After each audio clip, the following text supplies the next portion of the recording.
అంటే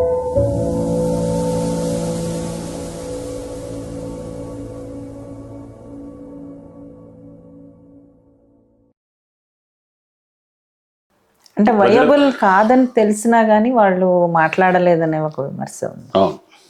ఈ విషయంలో కాళేశ్వరం విషయంలో మాట్లాడలేదు అంటే ఆయన అధికారం ఎస్టాబ్లిష్ చేసుకొని ఆయన గట్టిగా ఇది అవుతుంది అని చెప్తూ ఆయన స్వరంలో అటువంటి నిశ్చయం ఉందనుకోండి, ఇక ఆయనతో ఉండాలా తెగదెంపులు చేసుకోవాలనే సమస్యలు వస్తాయి కదా.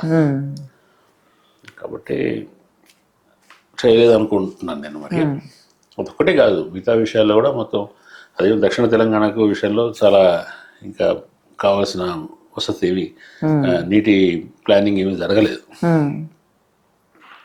అదే ఉత్తర తెలంగాణకి ఎక్కువ లబ్ధి చేకూరుతుందని ఉంది. సరే, ఏదైనా తెలంగాణ ఆధారిత తెలంగాణ కేంద్రిత ప్రణాళిక రచన అనేది చేయలేదు. స్థానిక పారిశ్రామికవేత్తలు 40-50 ఏళ్ళ నుంచి 2వ తరగతి పారిశ్రామికులుగా ఉన్నారు. వాళ్ళకు ప్రత్యేకంగా ప్రోత్సాహాలు ఇచ్చి చేయడం కానీ, నిజానికి ఇప్పుడు అయంజాహి మిల్లు మూతపడింది, తర్వాత సిరిపూర్ కాగజ్ మిల్లు మూతపడింది, నిజాం షుగర్స్ మూతపడింది. దీంట్లో చాలా చంద్రబాబు నాయుడు హయాంలో మూతపడ్డాయి. తెలంగాణ వచ్చినందుకు ఒక విజయ సూచనగా ఏదన్నా ఒక మూతబడిన దాన్ని తెరిపించండి, సంకేతంగా. ఉద్యమం సమయంలో అవి చాలా ప్రధానమైన ప్రస్తావనలు కూడా అయ్యాయి. సంకేతాత్మకంగా ఒకటి తెరిపించండి అని ఆ సందర్భం వచ్చినప్పుడు మేము కూడా సలహా ఇచ్చాం కేసీఆర్కి. కానీ అది పాలసీకి వ్యతిరేకం కదా. దేశమంతా రిఫార్మ్స్లో ఉండి ఖాళీలా పడిన పరిశ్రమలు మూసేస్తున్నప్పుడు మనం దాన్ని కౌంటర్గా ఎట్లాడుతుంటే ఇట్స్ పొలిటికల్ స్టేట్మెంట్ ఉన్నాయి, తీసుకోవచ్చు. చాలా చోట్ల తీసుకున్నారు కూడా.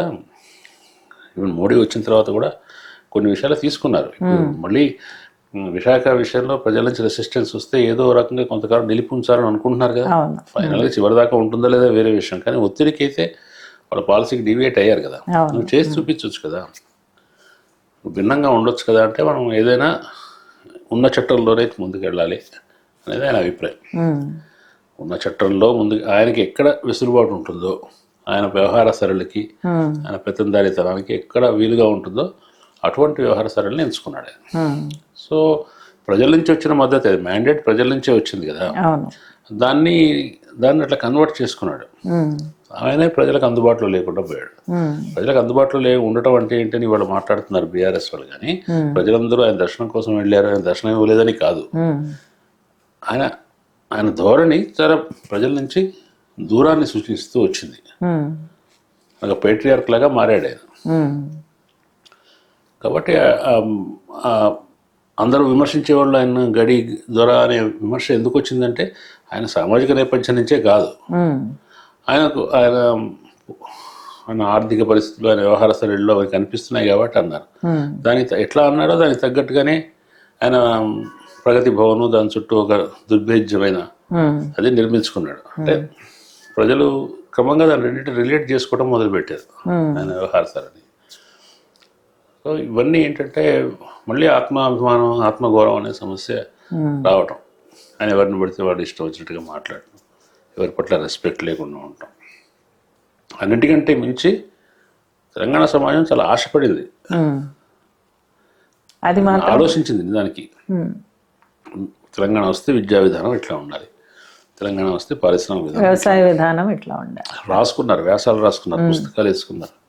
చివరికి వీళ్ళకి ఎవరికి గవర్నెన్స్లో ప్రమేయం లేదు. ప్రమేయం అంటే వీళ్ళ నిర్ణయాలు అంగీకరించమని కాదు, వీళ్ళ విషయాలు ప్రతిపాదనలు చర్చించాలి కదా. సో అటువంటిది ఆశాభంగం కలిగింది. దాంట్లో సరే, ప్రత్యర్థుల విషయంలో అనుసరించిన పద్ధతి ఏమాత్రం ప్రజాస్వామ్యం పద్ధతి లేకుండా చాలా కఠినంగా ఉండటం, కోదండరామ్ గారి ఇంటి తలుపులు పగలగొట్టడం, హరగోపాల్ గారిని అరెస్ట్ చేయటం, ప్రశ్నించిన వాళ్ళు ఎవరైనా ఉంటే ఎవరైనా రాస్తున్నవాడు వాళ్ళు ఉంటే వాళ్ళని సన్నాసులు అనటం, సరే అరెస్టులు చేయటం, అరెస్టులు చేసే వాళ్ళని అరెస్ట్ చేయటం, అవన్నీ దాన్ని ఎక్స్పెక్ట్ చేయలేదు ఆ గవర్నమెంట్. మళ్ళీ ఎన్కౌంటర్స్ మొదలు కావటం. కాబట్టి మేము తెలంగాణ వచ్చిన తర్వాత స్వర్గం వస్తుంది, సమాన సమాజం వస్తుందని ఎవరేమీ అనుకోలేదు. తెలంగాణ ఓరియంటెడ్ డెవలప్మెంట్ అనేది జరుగుతుంది, ఉమ్. అందుకు ఆస్కారం ఉంటుంది అని అనుకున్నారు. అది దాంట్లో ఆశాభంగం కలిగింది.